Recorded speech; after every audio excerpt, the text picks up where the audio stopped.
Jessie is a single mother who takes care of her son, Jack, who has autism, every day. One day, while cleaning up some paint that Jack had spilled, the doorbell suddenly rang. Jessie went outside to check, but there was no one there. She looked around in confusion, but found nothing. She then asked her neighbor, who was mowing the lawn, if he had seen anyone, but the neighbor hadn't seen anything either. Jessie thought it might be a prank by the kids. Afterward, Jessie grabbed her car keys and prepared to leave, as she had made plans to go sailing with her friend that day. She packed her clothes into a large bag and took Jack with her to the dock. Gray was getting the sailboat ready when Jessie and the crew member, Will, arrived. Gray quickly went over to greet them. However, Will suddenly commented that Jessie seemed a little off today. Gray didn't think much of it, but Jessie suddenly hugged him. Gray asked what was wrong, and Jessie simply said she was a little tired. Seeing that Jessie wasn't feeling well, Gray asked if she would still be able to go out on the water. Jessie assured him that she was fine. So, Gray took her over and introduced her to the others. Once aboard, Jessie laid down in the cabin and fell asleep. Gray asked Will what was going on with Jessie. Will said that when he had met Jessie, he hadn't seen her son Jack, so he asked where Jack was. Jessie seemed to forget about her son for a moment, and after a long pause, she said Jack was at school. But school wasn't in session that day. Gray didn't think too much about it, assuming Jack might be attending a special school. However, what Gray and the others didn't know was that Jessie had brought Jack along with her. So where was Jack?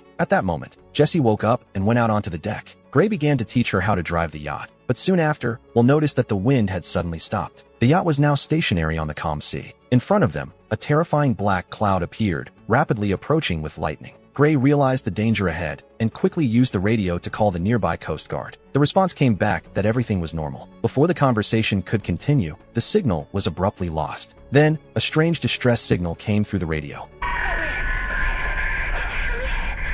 Help me! Please help me! Killing everyone!